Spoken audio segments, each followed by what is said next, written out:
وہ تمام ہم نے احساس پروگرام میں مال نیوٹریشن اسی لیے ڈالا تھا کہ ہماری جو برین فارمیشن ہے بچوں کی وہ صحیح طریقے سے ہو تاکہ ان کی گروتھ ٹھیک ہو. اس کے علاوہ جی ہماری خواتین جو ہے وہ کاسمیٹکس یوز کرتی ہے, کاسمیٹکس کے اوپر آپ وہ ٹیکس لگا رہے ہیں. جی دیکھیے شادیاں ہوتی ہیں, عید ہوتا ہے, مختلف لگانے دیں وہ اچھا ٹھیک ہے, آپ حمایت کرتے ہیں خاتون تو صحیح لگا لیں اس کے اوپر, لیکن مگر سیلری کلاس کو بخش دیں.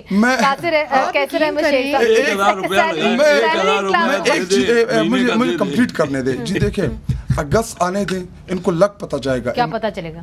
جی جو ٹیکسز یہ لگا رہے ہیں, پہلے مہینے تو لوگوں نے قرض لے کی بھی کہ جی اگلے ماہ خیر واپس کر دیں گے. تو آپ بھی احتجاج نہیں کر رہے اپنے لیڈر کے لیے. ہماری ضرورت بھی نہیں ہوگی احتجاج کرنے کی. قوم ان کے پیچھے لیڈر ہمارے احتجاج کے اوپر تو یہ لوگ جو کرتے ہیں کریک ڈاؤن کرتے ہیں, ان کے گھر کے اوپر بہت بہت شکریہ شاہد صاحب آپ کا بھی, کیسر صاحب آپ کا بھی, آپ کا بھی. ہمارے لوگ جو ہیں بڑے صبر والے لوگ ہیں, مگر صبر کا آزمائش ضرور لی جا رہی ہے. ابھی تو آپریشن کا بھی اعلان ہو گیا ہے, پھر نئے ٹیکسز سامنے آ رہے ہیں. دیکھیں گے کہ جب تک کہ بجٹ کنکلوڈ ہوتا ہے تو ٹیکسز کن کن چیزوں کے اوپر لگی اور کن کن چیزوں کے اوپر واپس ہوئی ہے, چونکہ ابھی تک یہ بھی کلیئر نہیں ہے کہ کن چیزوں کے اوپر لگ گئی ہے اور کن چیزوں کے اوپر ٹیکسز جو ہیں وہ اس کو واپس لے لیا گیا ہے. منیزہ جہانگیر کو اجازت دیجیے, خدا حافظ.